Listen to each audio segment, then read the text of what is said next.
अस्सलामुअलैकुम। Welcome to our channel Novelistan Urdu novels library. कैसे हैं आप सब लोग?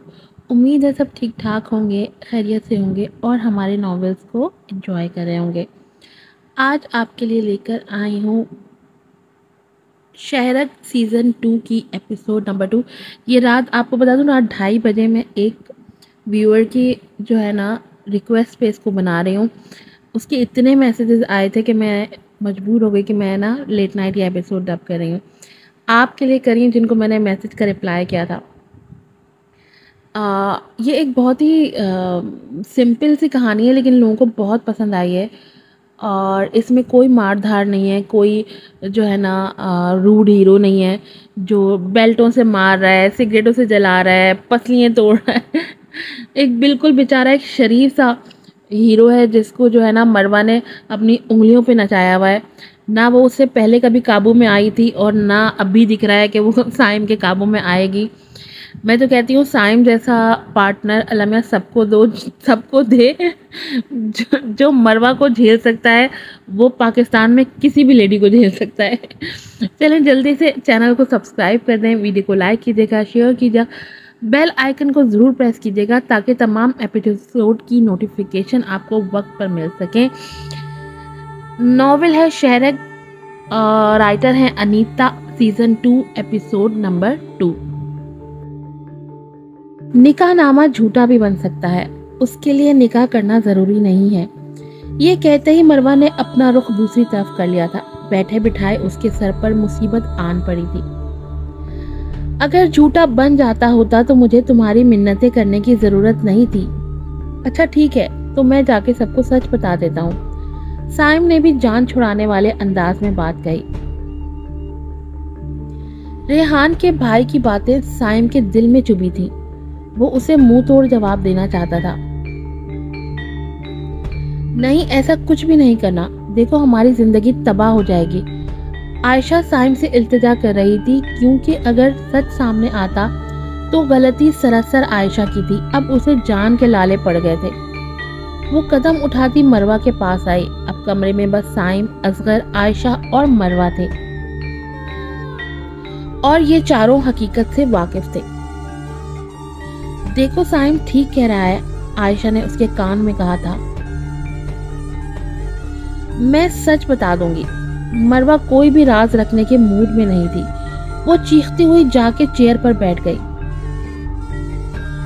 अच्छा चलो शौक से बता दो, फिर ये क्या एक्सप्लेन करोगी कि सारी रात तुम लोग इस कमरे में? आयशा बोलते बोलते चुप हो गई थी। यार एक निकाहनामा ही तो लेना है, ये बाद में तुम्हें डाइवोर्स दे देगा। भला देखो इसे तुमसे क्या मतलब? जितना हैंडसम है उसे लड़कियों की कमी थोड़ी है। ये बात उसने मरवा के कान में कही थी। गनीमत मानो कि ये निकाहनामे के लिए मान गया है।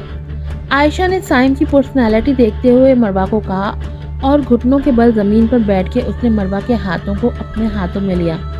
अंदाज तसल्ली देने वाला था। मैंने कहा ना नहीं तो नहीं। मरवा ने एक झटके में उसे पीछे किया, लेकिन मरवा के पास और कोई ऑप्शन भी नहीं था। आयशा के बहुत इसरार करने पर वो मान गई थी, लेकिन तय ये पाया था कि साइम बाद में मरवा को डाइवोर्स दे देगा। मरवा कभी ना मानती अगर रेहान और अलीजे का भी इसमें प्रेशर ना होता तो ये बात रेहान के खानदान में फैल जाती और उनकी अच्छी खासी बदनामी होती। कुछ ही देर में साइम ने और मरवा ने कोर्ट मैरिज कर ली थी।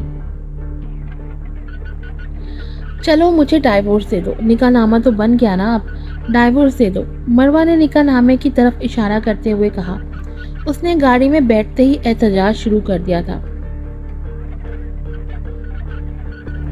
ये बच्चों का खेल नहीं है मरवा, दे दूंगा डाइवोर्स। मुझे शौक नहीं है तुम्हें अपने साथ रखने का।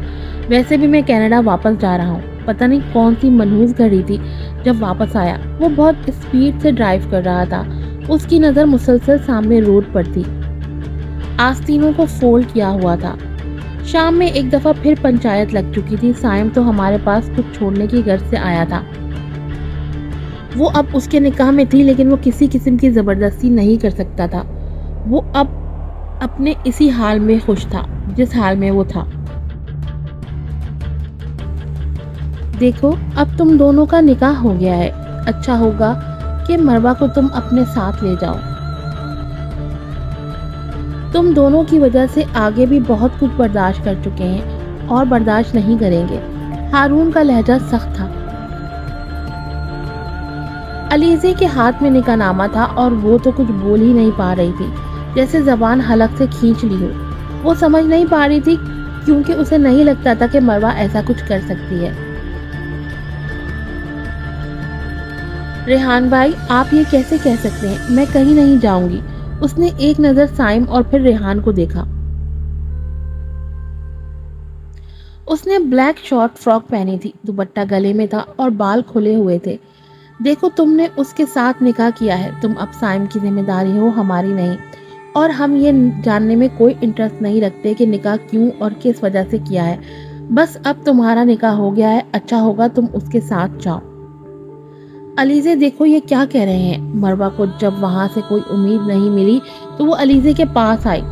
वो साइम के साथ तो हरगिज नहीं जा सकती थी, वो जाने का सोच भी नहीं सकती थी। और साइम भी इस सब के लिए तैयार नहीं था। लेकिन वो मरवा की जिम्मेदारी से इनकार कैसे कर सकता था, अब जबकि वो उसकी बीवी थी। वो दीवार के साथ टेक लगाए खड़ा था, दोनों बाजू बांधे हुए थे।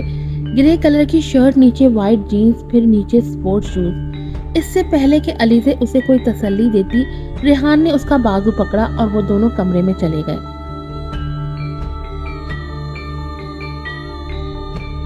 मरवा ने एक नजर साइम को देखा, जो अभी भी दीवार के साथ टेक लगाए खड़ा था और सारा तमाशा देख रहा था। मरवा के देखते ही उसने इशारे से कहा कि अब क्या करोगी? तुम कहीं ये तो नहीं सोच रहे कि मैं तुम्हारे साथ चली जाऊंगी? तुम मुझे अभी डाइवोर्स दो, अभी और इसी वक्त डाइवोर्स दो साइम। ओके, मैं दे देता हूँ। वो दीवार से हटा और उसके पास आया। लेकिन मुझे नहीं लगता कि रेहान तुम्हें और यहाँ रखने वाला है।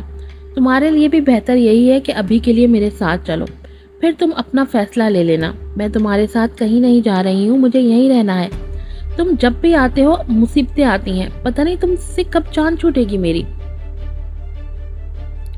उसके इस अंदाज से साइम को भी थोड़ा गुस्सा आया, क्योंकि उसके लिए क्या मुश्किल थी कि वो साफ मुनकिर हो जाता और सच था वो बता देता। लेकिन वो मरवा के साथ ऐसा नहीं कर सकता था।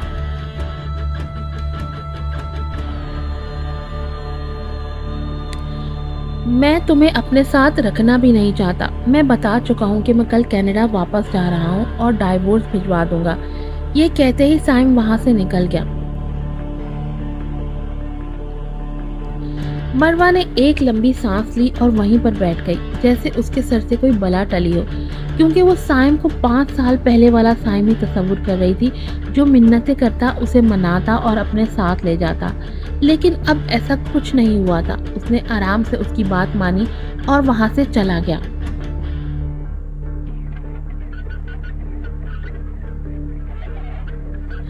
मरवा फातिमा के साथ ही सोया करती थी। आज भी वो फातिमा के साथ जाकर सो गई थी। लेकिन सुबह क्या होने वाला है उसके वहमो गुमान में भी नहीं था। वो सारी रात नहीं सो पाया था। उसके हाथ में निकाहनामा था जिस पर मरवा के नाम के साथ उसका नाम जुड़ा था। ना जाने उसने दिल को कैसे काबू किया था। ये वो लम्हा था जिसके लिए उसने बहुत कुर्बानियां दी थी, लेकिन आज बिना कोशिश, बिना कुर्बानियों के उसे आसानी से मिल चुकी थी। लेकिन वो किसी किस्म की जबरदस्ती नहीं करना चाहता था, या शायद वो दिल को समझा चुका था। उसने खुद से अहद किया कि वो सुबह सबसे पहले उसे डाइवोर्स देगा और बड़ी मुश्किल से खुद को उसके लिए मनाया।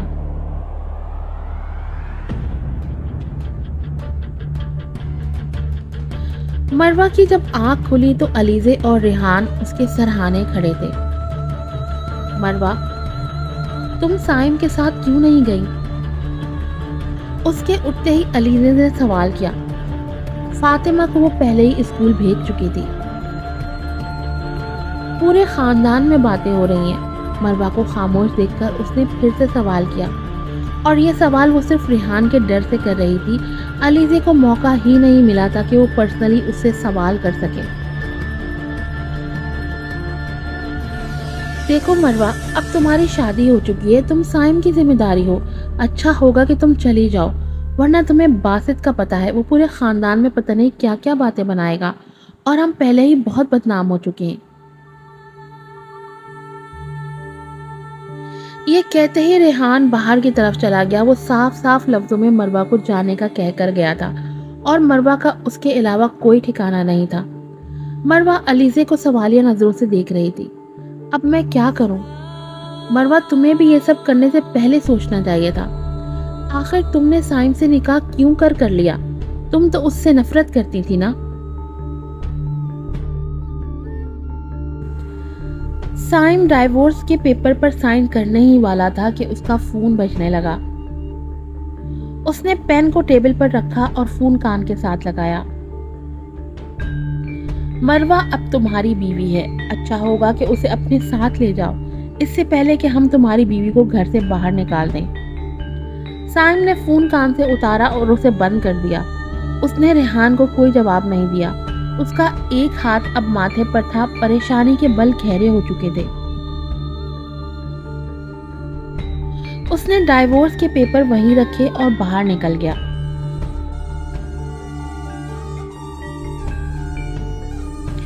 शाम हो चुकी थी। वो तुम्हें क्यों डाइवोर्स देगा? बताओ मुझे, ये क्या ड्रामा चल रहा है? पहले निकाह और फिर डाइवोर्स। मरवा, अलीज़े का दिमाग चकराने लगा था मरवा के ड्रामों से। रेहान अभी बाहर थी। उसका सामान पैक कर दो, बाहर साइम उसे लेने आया है। मरवा अलीज़े की बातों से पहले ही हर्ट हो चुकी थी। उसने कोई एहतजाज करना मुनासिब नहीं समझा। वो गुस्से से बाहर गई। चलो साइम, हमें चलना चाहिए। साइम थोड़ा हैरान हुआ, लेकिन फिर उसके साथ ही बाहर आ गया। उसने एक नज़र साइम को देखा। तुम मुझे कहीं किसी होटल वगैरह में उतार देना, तुम्हारा काम हो गया, और यहाँ से दफा हो जाना। वो बात करते करते हुए गाड़ी में बैठ गई थी। रेहान ने तुम्हें मेरी जिम्मेदारी पर भेजा है, मैं कोई रिस्क नहीं ले सकता। रेहान ने तुम्हें मेरी जिम्मेदारी पे भेजा है। हम कल की फ्लाइट से कनाडा जा रहे हैं, तुम्हारी टिकट करवा दी है मैंने, फिर वहां जाके जो मर्जी आए करना। कनाडा, इस लफ्ज को मरवा ने काफी खींचा था और अपना रुख साइम की तरफ किया। तुम्हारा दिमाग तो नहीं खराब? मैं तुम्हारे साथ कहीं नहीं जाऊंगी, और तुम मेरे टिकट्स कैसे करवा सकते हो? मेरा पासपोर्ट। साइम ने उसका पासपोर्ट और टिकट, जो उसने गाड़ी के सामने ही रखे थे, उठाकर उसे दिया। देखो, यही बेस्ट ऑप्शन है। वहां पे जाके तुम दोबारा से कंटिन्यू कर सकती हो, और मेरी तरफ से फिक्रमंद होने की ज़रूरत नहीं है। मेरे दिल में अब तुम्हारे लिए कोई फीलिंग्स नहीं है, ज़ीरो फीलिंग्स। मरवा, थोड़ा रिएक्ट करते हुए उसने मरवा की तरफ देखा। तो मेरे दिल में भी कोई फीलिंग्स नहीं है, और इस एहसान की ज़रूरत नहीं है। मैं अपना फ्यूचर खुद सोच सकती हूँ, लेकिन मुझे नहीं लगता तुम्हारा फ्यूचर यहाँ पे सिक्योर है। मेरी मानो तो ये ऑफ़र बेस्ट है, वहाँ जाके तुम एडजस्ट कर सकती हो। उसने मरवा को सोचने में मजबूर कर दिया था, क्योंकि उसके पास कोई और ऑप्शन तो बचा नहीं था। और आखिरकार मरवा उसके साथ कनाडा जाने के लिए मान गई थी, लेकिन सिर्फ कनाडा जाने के लिए।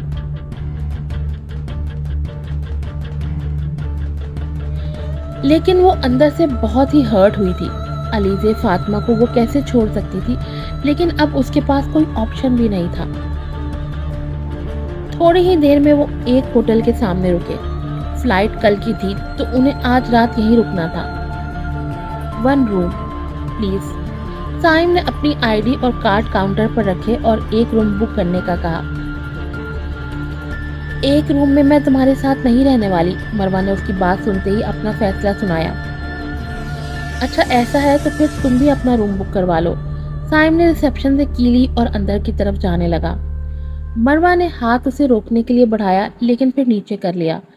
मैं कैसे करवा लूं? मरवा ने नज़र रिसेप्शन पे दोहराते हुए कहा, और फिर अपना बैग चेक किया तो जिसमें पैसे बिल्कुल भी नहीं थे।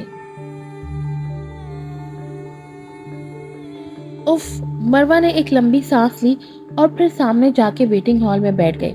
साइम कमरे में तो चला गया था, लेकिन उसका ध्यान मरवा की तरफ था। उसे लगा था वो उसके पीछे आएगी।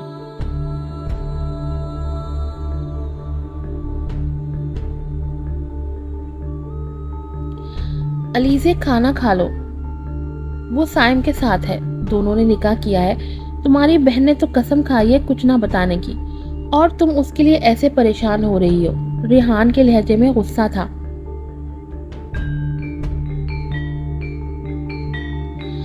आज से 5 साल पहले जो हुआ है अभी तक उसके नुकसान निशान नहीं गए। जब भी मौका मिलता है लोग इस बात को उठा लेते हैं, और अब ये उसने खाना छोड़ दिया था। मामा, हाला ने क्या किया है? फातिमा ने मासूमियत से पूछा। और क्या हाला आप कभी वापस नहीं आएंगी? उसने सवालिया नजरों से दोनों को देखा। नहीं बेटा, आप आराम से खाना खाओ, हाला आ जाएंगी, और हाला की शादी हो गई है ना, इसलिए। अलीज़े ने एक निवाला उसके मुंह में डाला।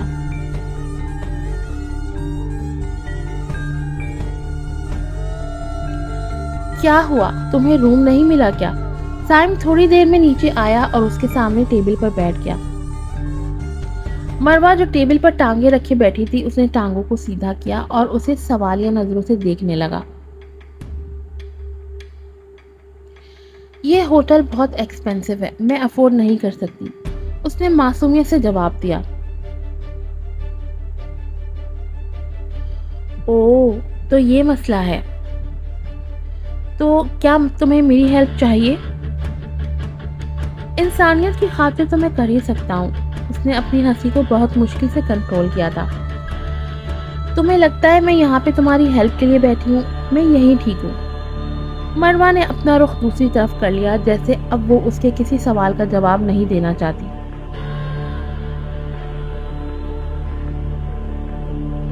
एज यू विश, उसने बड़े ही आराम से कहा। वैसे भी अभी के लिए हम हस्बैंड वाइफ हैं। मुझे नहीं लगता कि एक ही कमरे में रहने से, एक ही बेड पे सोने से कोई प्रॉब्लम होगी। मैं तुम्हारी मौजूदगी में सांस भी ना लूं। तुम कमरे में रहने की बात कर रहे हो?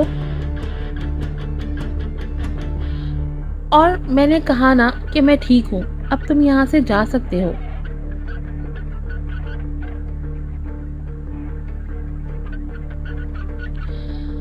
मरवा हमारी वजह से फंस गई। असगर, मुझे तो बहुत फिक्र हो रही है उसकी। आयशा फोन कान के साथ लगाए बेड पर बैठी थी। आयशा, तुम्हारी वजह से वो बेचारी फंस गई। तुम्हें जरूरत ही क्या थी मेरी जासूसी करने की? वो दोनों ही एक दूसरे को कोस रहे थे, लेकिन अब सच बताने का क्या फायदा होगा? इन दोनों का तो वैसे भी निकाह हो गया है। आयशा ने कदरे आसानी से कहा, जैसे उसे मसले का हल मिल गया हो।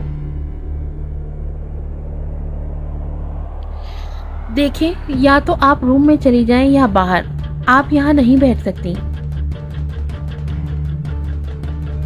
मैं क्यों नहीं बैठ सकती? मेरे हस्बैंड ने वो कमरा बुक करवाया, लेकिन मैं कमरे में नहीं रह सकती, इसलिए मैं यहाँ रह रही हूँ। मरवा पहले ही सर्दी से कांप रही थी। उसने अपने सामान से एक अदद चादर निकालकर अपने ऊपर ओढ़ी थी। रिसेप्शन से आई लड़की ने उसे और कांपने पर मजबूर कर दिया था। तो आप अपने हस्बैंड के रूम में जाएं ना, यहाँ बैठना अलाउ नहीं है। मरवा ने एक नजर ऊपर देखा, क्योंकि साइम का रूम सेकंड फ्लोर पर था, और फिर भारी कदम उठाकर उसकी तरफ गई। रात के 12 बजे थे और उसे भूख भी शदीद लगी थी। वो पहले तो बाहर खड़ी सोचती रही, फिर थोड़ी हिम्मत करके उसने दरवाजा नॉक किया।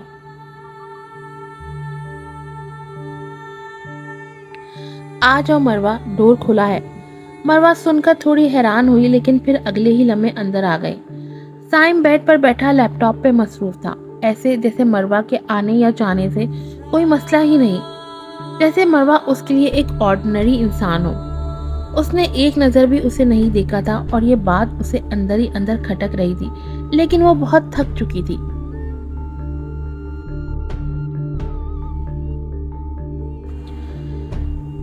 मरवा ने दूर पड़ी चेयर को आके खींचा, बेड के पास लेके आई। उसने अपना शोल्डर बैग उतारकर साइड पे रखा। साइम सवालिया नजरों से उसे देख रहा था और समझने की कोशिश कर रहा था। मरवा ने चेयर बेड के करीब की चेयर थोड़ी भारी थी, तो उसे थोड़ी मुश्किल हुई और उस पे बैठ गई। अपने पाँव बेड पे रख के सीधे किए और साइम के ब्लैंकेट को अपनी तरफ खींच लिया। चेयर पे टेक लगा के सो गई। ये क्या तरीका है मरवा, तुम बेड पे आके लेट जाओ। साइम ने लैपटॉप फोल्ड किया। इससे पहले कि मरवा को जवाब देती डोरबेल बजी तो साइम ने अंदर आने की इजाज़त दी। एक लड़की खाने की ट्रे लेके अंदर आई और उसने सामने पड़े टेबल पे रखी। चलो खाना खाते हैं। साइम खुद उठा और मरवा को उठने का कहा। मुझे अगर खाना खाना होगा तो मैं अपने पैसों से खा लूँगी। अपने एहसानात अपने पास रखो, किसी एक्स्ट्रा फेवर की ज़रूरत नहीं है मुझे। आई गेस तुमने सुबह से कुछ नहीं खाया होगा, तो ये आखिरी चांस है। अगर खाना खाना है तो वहाँ पे आ जाओ, वरना तुम्हें सुबह तक भूखा रहना पड़ेगा। अब इसे पनिशमेंट समझो या रूल समझो, ये अब तुम पर डिपेंड है। मरवा को शदीद भूख लगी थी, लेकिन उसने साइम की किसी बात पर ध्यान दिए बगैर अपनी आंखें बंद कर ली थी।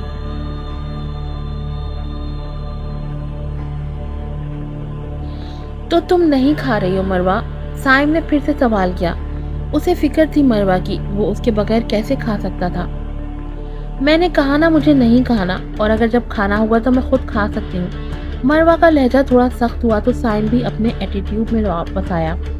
उसने अकेले ही खाना खाया। मरवा इतनी देर में सो चुकी थी, और वो भी गहरी नींद। साइम ने एक नज़र उसे देखा और फिर अपनी साइड पे आके लेट गया, लेकिन उसे अभी भी फिक्र थी मरवा की। वो जानता था कि उसने सुबह से कुछ भी नहीं खाया। आज की एपिसोड यहीं पर ख़त्म होती है। अभी एपिसोड डब करते करते जो है ना मुझे 3:15 हो गए, और मैं उम्मीद करती हूँ कि आप बहुत अच्छे से रिव्यूज़ देंगे, वीडियो को लाइक करेंगे, चैनल को सब्सक्राइब करेंगे।